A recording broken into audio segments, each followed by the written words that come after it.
Chapter 10 example 10.11 எடுத்துக்காட்டு 10.11க்கான தீர்வு. எடுத்துக்காட்டு 10.11 எக்ஸாம்பிள் 10.11 சால்வ் அப்படின்னு சொல்லி கொடுத்துருக்காங்க. இந்த சமம் வந்து நம்ம வேரியபிள் செப்பரபிள் மாறிகள் பிரிக்கக்கூடிய முறையில் தீர்க்க போகிறோம். மாறிகள் பிரிக்கக்கூடிய என்னன்னா dy/dx இருக்குன்னா எக்ஸ் தனியாக ஒரு சைடும் ஒய் தனியாக ஒரு சைடும் நம்ம பிரித்து அப்புறம் தொகையிட்டு தீர்வு கண்டுபிடிக்கிறது பேர் தான் மாறிகள் பிரிக்கக்கூடிய அப்படிங்கிற மெத்தடு, அதாவது வேரியபிள் செப்பரபிள் மெத்தடு. இப்போ இந்த சம்ம பொறுத்த வரைக்கும் 1+x² என்ன இருக்குது, dy/dx இருக்குது. ஈக்குவல்ட்டுக்கு அப்புறம் என்ன இருக்குன்னா 1+y² இருக்குது. dy இங்கே இருக்கிறதுனால அதை நம்ம ரெசிப்ரோக்கலாக அனுப்ப முடியாது, அதனால் ஒய்யை தான் அந்த சைடு கொண்டு வரணும், dx அந்த சைடு கொண்டு போவோம். இப்போ dy பையில் என்ன வந்துடும்னா 1+y² வந்துடும். ஈக்குவல்ட்டுக்கு அப்புறம் dx வந்துடுது. மல்டிபிள் இருக்கிற 1+x² இங்கே வந்து டிவைட் பண்ணோம், அதனால் 1+x² வந்தது. இப்போ ஒய் தனியாக ஒரு சைடு எக்ஸ் தனியாக ஒரு சைடு பிரிச்சாச்சு. இப்போ இதை நம்ம தொகையிட வேண்டிதான். இன்டிகிரேட்டிங் ரெண்டு பக்கமும் தொகையிடுறோம். தொகையிடுறதுனா என்ன, தொகையிடல் அந்த சிம்பிளை போட வேண்டிதான். இன்டகிரேஷன் சிம்பிள் போட்டோம்னா அதுதான் தொகையிடல்.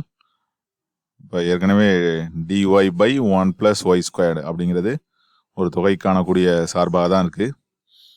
இந்த பக்கமும் dx/1+x² ஒரு தொகை காணக்கூடிய சார்பாக தான் இருக்குது.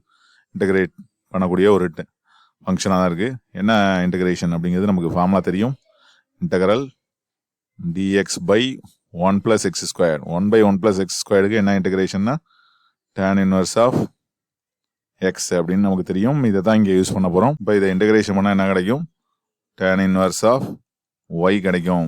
LHS side RHS side tan inverse of x கிடைக்கும். ப்ளஸ் கான்ஸ்டண்ட்டையும் நம்ம என்ன எடுத்துக்குவோம், tan inverse ஆஃப் கான்ஸ்டன்ட் வந்து tan inverse ஆஃப் ஏன்னு எடுத்துக்கோம். வெறும் சீன் எடுக்காமல் tan inverse ஆஃப் ஏன்னு எடுத்துக்கோம். வெறும் சீன் எடுத்துக்கிட்டு கூட போடலாம்.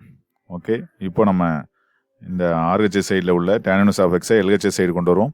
என்ன கிடைக்கும், tan inverse of y minus tan inverse of x equal to tan inverse of a அப்படின்னு கிடைக்குது.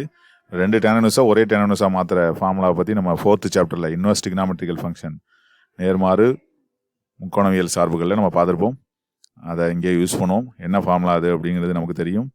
tan inverse of x minus tan inverse of y. இங்கே XY இடம் மாறி இருக்கு, அதுக்கேற்ற மாதிரி நம்ம மாற்றி யூஸ் பண்ணிக்கணும்.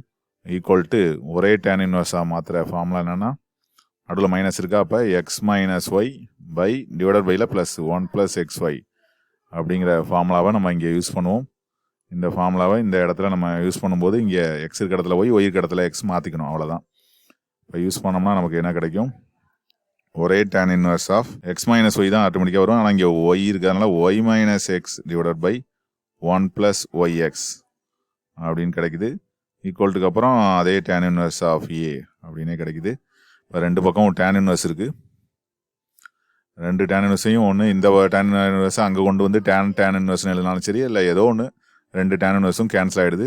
அதனால் நமக்கு கிடைக்கக்கூடியது மிச்சம் இருக்கக்கூடிய y minus x divided by 1+xyன்னு எழுதிக்கும். ஈக்குவல்ட்டுக்கு அப்புறம் வெறும் ஏ மட்டும் இதை கிராஸ் மல்டிப்ளை பண்ணி எழுதும். இதுதான் நமக்கு தேவையான தீர்வு அப்படிங்கிறது. Y minus x equal to a into 1+xy அப்படிங்கிற சொல்யூஷன் நமக்கு ஈஸியாக கிடச்சிருது. இப்போ கான்ஸ்டண்ட்டை வந்து நம்ம tan inverse ஆஃப் ஏன்னு எடுத்ததுனால அப்படி ஒரு ஸ்டெப்ஸில் வந்துடுது. இதே சீன் எடுத்து புக்கில் போட்டுருக்காங்க, அதே மாதிரியும் நம்ம போடலாம். அதுவும் மிகவும் எளிதானதான். அதனால் இந்த கணக்கு மூலமாக நம்ம வந்து வேரியபிள் செப்பரபிள் மெத்தட் அப்படின்னா என்னன்னு தெரிஞ்சுக்கிறோம். வேரியபிள் செப்பரபிள் மெத்தடில் எப்படி பண்ணுறோம், மாறிகளை தனித்தனியாக ரெண்டு சைடும் பிரிச்சுட்டு ஒய் தனியாக எக்ஸ் தனியாக பிரிச்சுட்டு ரெண்டையும் தனித்தனியாக இன்டகிரேஷன் பண்ணிவிட்டு ஆன்சரை நம்ம கண்டுபிடிக்கிறோம். இது மிகவும் எளிதான ஒரு கணக்கு. தேங்க்ஸ் ஃபார் வாட்சிங்.